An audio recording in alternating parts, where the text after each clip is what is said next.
अगर आपके साथ अन्याय होता है तो आपकी आखिरी उम्मीद किससे होती है? जाहिर सी बात है न्यायपालिका में। लेकिन अगर न्यायपालिका में भ्रष्टाचार के चर्चे शुरू हो जाए तो फिर आपकी आखिरी उम्मीद भी टूट जाएगी। पहली बार एनसीईआरटी की कक्षा 8वीं की नई किताब में न्यायपालिका में भ्रष्टाचार का जिक्र किया गया है। साथ ही न्यायपालिका में लंबित पड़े 5.5 करोड़ मामलों का भी जिक्र किया गया है।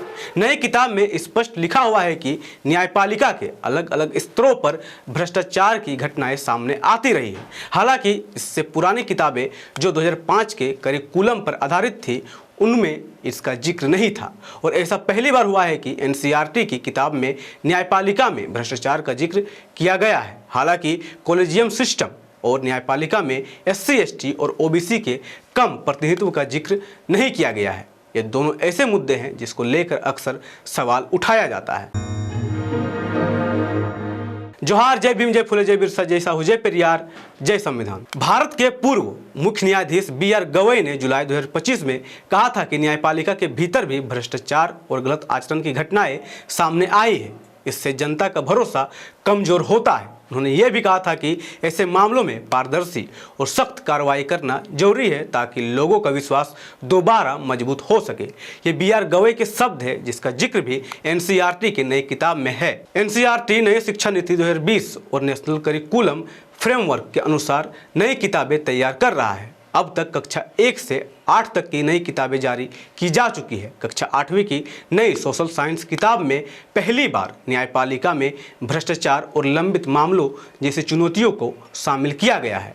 किताब में सुप्रीम कोर्ट के अहम फैसलों के उदाहरण देकर छात्रों को न्याय व्यवस्था की भूमिका और जिम्मेदारी समझाई गई है। नई किताब में एक अध्याय का नाम है हमारे समाज में न्यायपालिका की भूमिका, जिसमें इस बात का जिक्र है कि अदालतों को किन किन समस्याओं का सामना करना पड़ता है। इसमें साफ लिखा है कि न्यायपालिका के अलग अलग स्तरों पर भ्रष्टाचार की घटनाएं सामने आती रही है। किताब में यह भी बताया गया है कि अदालतों में बहुत ज़्यादा मामले लंबित है। इसके पीछे कई कारण बताए गए हैं, जैसे जजों की कमी, कानूनी प्रक्रिया का जटिल होना और अदालतों में सही इंफ्रास्ट्रक्चर की कमी।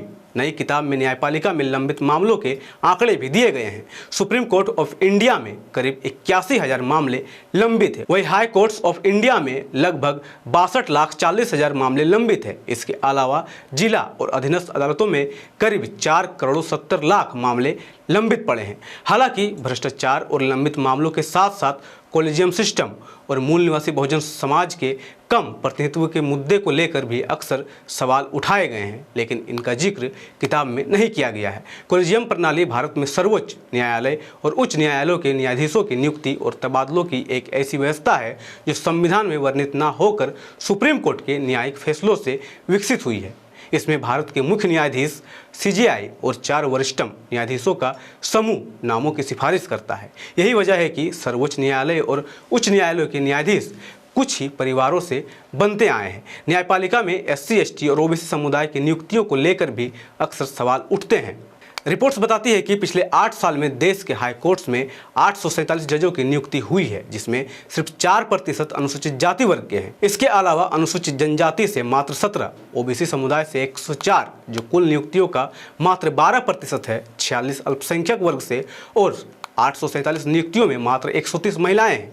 ये आंकड़े साफ दिखाते हैं कि उच्च न्यायालयों में SC ST और OBC वर्ग का प्रतिनिधित्व बेहद सीमित है, जबकि न्यायपालिका में विविधता बढ़ाने पर लगातार बहस होती रही है। हालांकि एनसीईआरटी में इन सब का जिक्र नहीं है, लेकिन इस बात का जिक्र जरूर है कि न्यायपालिका के अलग अलग स्तरों पर भ्रष्टाचार की घटनाएं सामने आती रही है।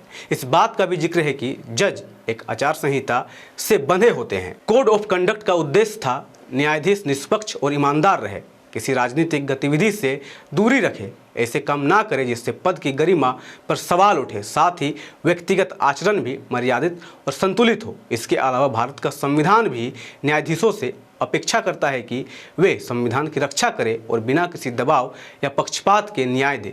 जजों पर लिखित नियमों के साथ साथ नैतिक जिम्मेदारी भी होती है ताकि न्याय व्यवस्था पर जनता का भरोसा बना रहे। लेकिन इसके बावजूद न्यायपालिका में भ्रष्टाचार की घटनाएं सामने निकल कर आ रही है। भारत में न्यायपालिका को लोकतंत्र का मजबूत स्तंभ माना जाता है। सुप्रीम कोर्ट ऑफ इंडिया और हाई कोर्ट जैसे संस्थान नागरिकों के अधिकारों की रक्षा के लिए बने हैं। जब कहीं अन्याय होता है तो आखिरी उम्मीद अदालत ही होती है। लेकिन अगर न्यायपालिका में ही भ्रष्टाचार की चर्चा होने लगे या सच में भ्रष्टाचार हो तो इसका असर बहुत गहरा और खतरनाक हो सकता है।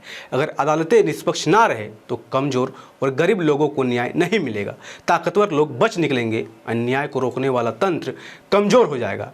इसका मतलब होगा कि कागज़ पर अधिकार तो होंगे लेकिन ज़मीन पर उनका कोई मतलब नहीं बचेगा। न्यायपालिका का काम है संविधान की रक्षा करना। जब सरकार या कोई संस्थान संविधान के खिलाफ काम करे तो अदालत उसे रोकती है, लेकिन अगर न्यायपालिका में ही भ्रष्टाचार हो तो गलत कानूनों को चुनौती देना मुश्किल हो जाएगा। सरकार की जवाबदेही कम हो जाएगी और लोकतंत्र कमज़ोर पड़ सकता है। इससे संविधान सिर्फ एक किताब बनकर रह सकता है जिसका पालन सही तरीके से नहीं होगा। इस पर आपकी राय क्या है, नीचे कमेंट करें और वीडियो को शेयर करें ताकि लोग समझ सके कि न्यायपालिका का ईमानदार रहना कितना जरूरी है। धन्यवाद। जय संविधान, जय लोकतंत्र, जय भीम, जय मूल निवास। MNT न्यूज़ नेटवर्क को सब्सक्राइब करें, लाइक और फॉलो करना ना भूलें। साथ ही बेल आइकॉन दबाकर जन जागृति की मुहिम में जुड़े रहें।